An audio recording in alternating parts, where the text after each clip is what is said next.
is here. It is the month of October in California and we're still having 104-degree weather outside.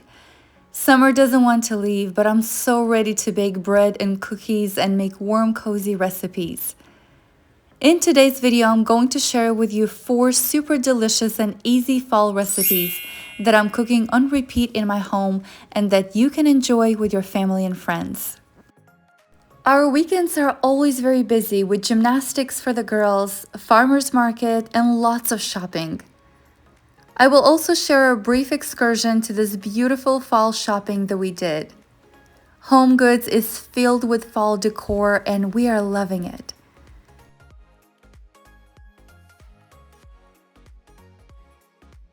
Let me know in the comments if you'd like to see more shopping hauls in my videos.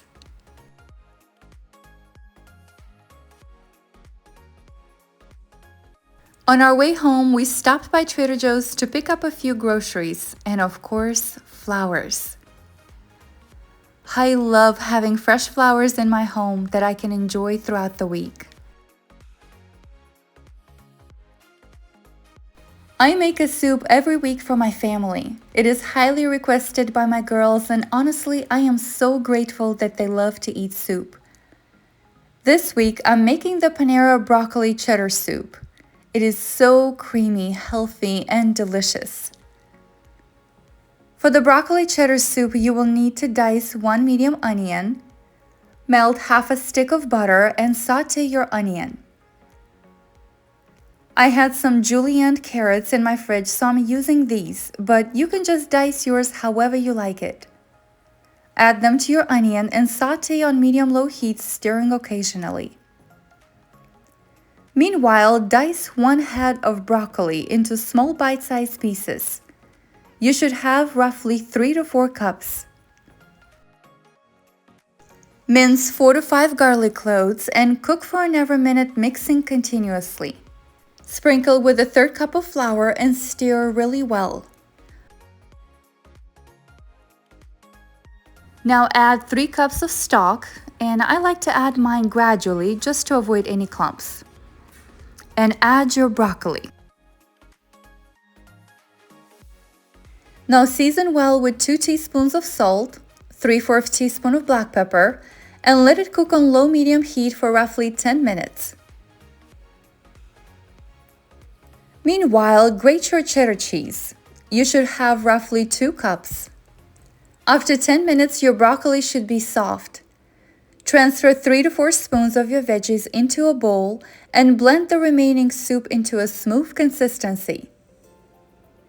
Mix in 1 cup of heavy cream, add your veggies back to the pot, and 1.5 cups of the grated cheese. Turn off the heat and mix constantly until the cheese has melted. Shred roughly a 1/3 cup of Parmesan cheese and stir it in. This is the perfect timing to do a test tasting and adjust the seasoning per your liking. Serve into individual bowls with crusty bread and top with more cheddar cheese and enjoy.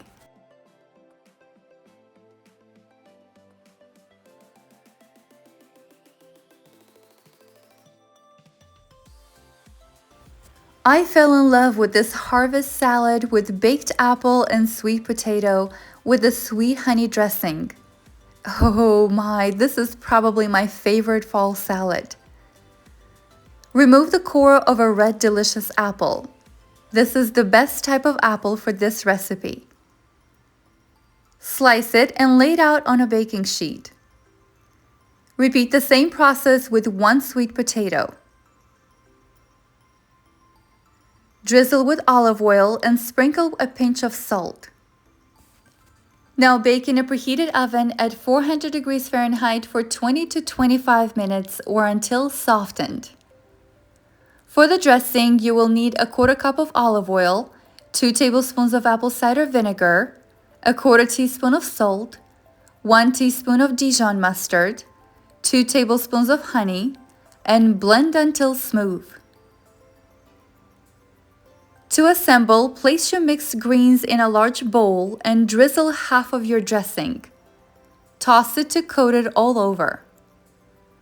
On top, layer your baked apples and sweet potatoes, crumbled blue cheese, toasted pecans, pumpkin seeds, and drizzle with the remaining dressing, and this beautiful harvest salad is ready to be enjoyed.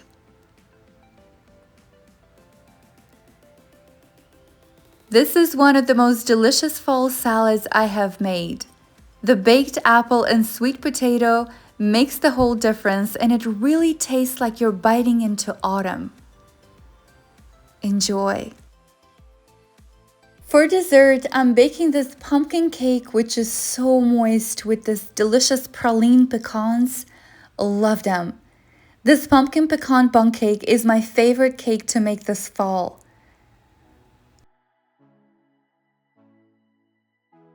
I bought this beautiful bundt pan from HomeGoods. It has all the harvest elements.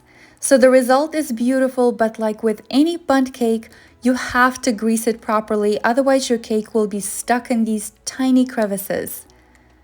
Brush it really well with softened butter and then lightly dust with flour all over. Turn the pan upside down and hit it once to get rid of all the excess flour. Begin by preheating your oven to 350 degrees Fahrenheit. For the cake batter, whisk together 3 eggs, 1 cup of sugar, a pinch of salt, and 1 tablespoon of vanilla.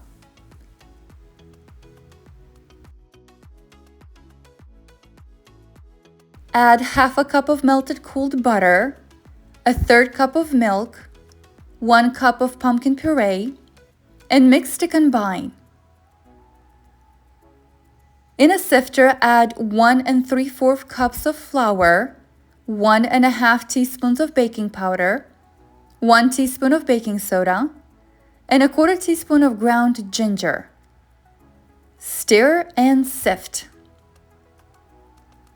Add 2 teaspoons of cinnamon, 3/4 teaspoon of ground nutmeg, and mix to combine.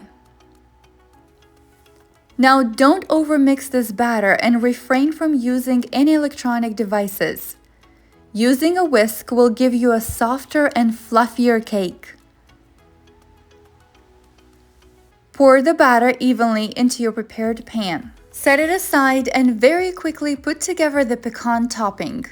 In a bowl, combine 1 cup of roughly chopped pecans, a half a cup of brown sugar, a 1/4 cup of melted butter, and 2 tablespoons of flour.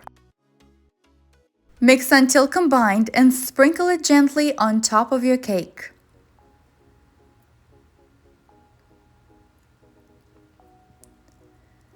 Bake in a preheated oven at 350 degrees Fahrenheit for 50 to 55 minutes, or until a toothpick inserted in the cake comes out clean. When out of the oven, let your cake cool undisturbed for about 15 minutes before flipping the cake out onto a serving platter. Make sure you shake the bundt pan several times before you invert it. You will hear a hollow sound when moving the cake. This is such a moist and full of fall flavors pumpkin cake. I absolutely love it. It's not too sweet, as you can control the amount of sugar you add to it. You can serve it for dessert or enjoy it with a cup of coffee for brunch. Definitely save and try this pumpkin pecan cake. I promise you it will become a favorite. Enjoy! Since it's a weekend, I am making a batch of baked puff pastries and empanadas for my girls' school week ahead, or just to have as a snack.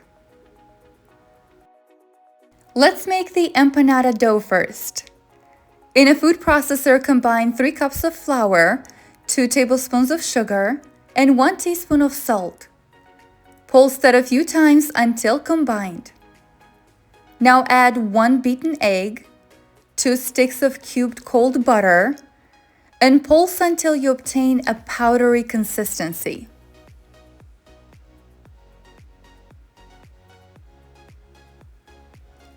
Now turn on your food processor and gradually add 5 to 6 tablespoons of ice cold water, one at a time until your dough comes together into a bowl. Transfer into a plastic wrap and shape it into a disc. Refrigerate for a minimum of 1 hour and up to 5 days, or you can freeze it into an airtight container up to 3 months.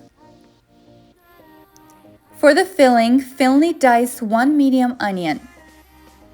Heat 2 tablespoons of oil in a large skillet over medium heat.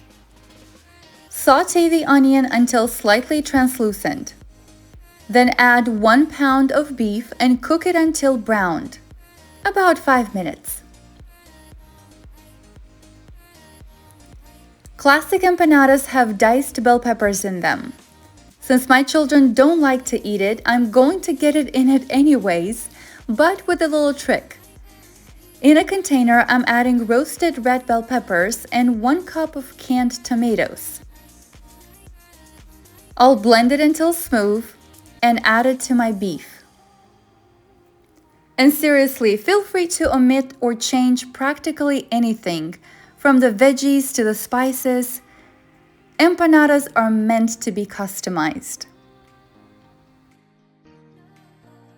Season with 1 teaspoon of salt, half a teaspoon of black pepper, and 1 tablespoon of sugar. Mix to combine, cooking for a few minutes until reduced. Now mince 3 to 4 garlic cloves before adding 1 cup of frozen peas.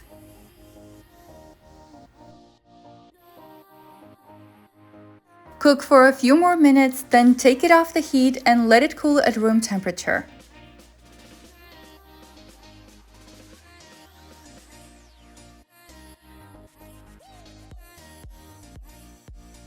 This is the perfect filling to make some meat puff pastries pockets. They're perfect for school lunches and the best, kids love them. So if you have some puff pastry dough in your fridge, bake some and enjoy.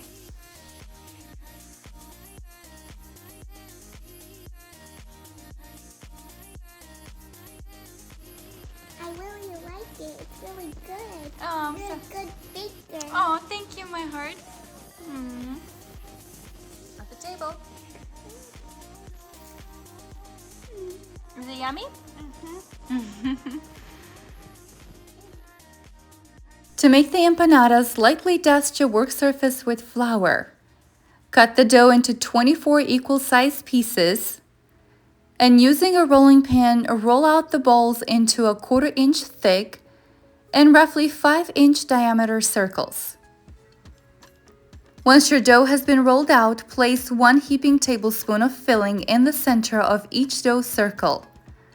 Fold over the dough to create a half-moon shape and press the edges firmly to seal. Starting at one end, pinch and slightly twist the dough diagonally across the seam between your thumb and index finger. Continue pinching and twisting the dough around the seam. Repeat the process with all of your empanadas. I will leave instructions on how to store your empanadas in the notes below, so definitely check them out, because these are amazing when it comes to meal planning. Place the empanadas onto the prepared baking sheet and brush them gently with the egg wash, which is 1 egg yolk whisked with 1 tablespoon of milk. Bake your empanadas in a preheated oven at 425 degrees Fahrenheit for 20 to 25 minutes, or until golden brown. You can also fry them in a hot neutral oil, but oh my, I choose baking them for ease, but also for perfectly crispy and flaky empanadas. Plus, you don't have to worry about stinking up your kitchen with the aroma of frying oil. No cleaning up the mess of deep frying. You can serve them with guacamole or salsa. I love mine simply with sour cream. Girls love to take these for school lunches or just enjoy throughout the day as a snack. I hope you enjoyed today's recipes. If you did, don't forget to give me a thumbs up and subscribe before you leave. I will also include timestamps and ingredients for each recipe down in the description box below. See you next time!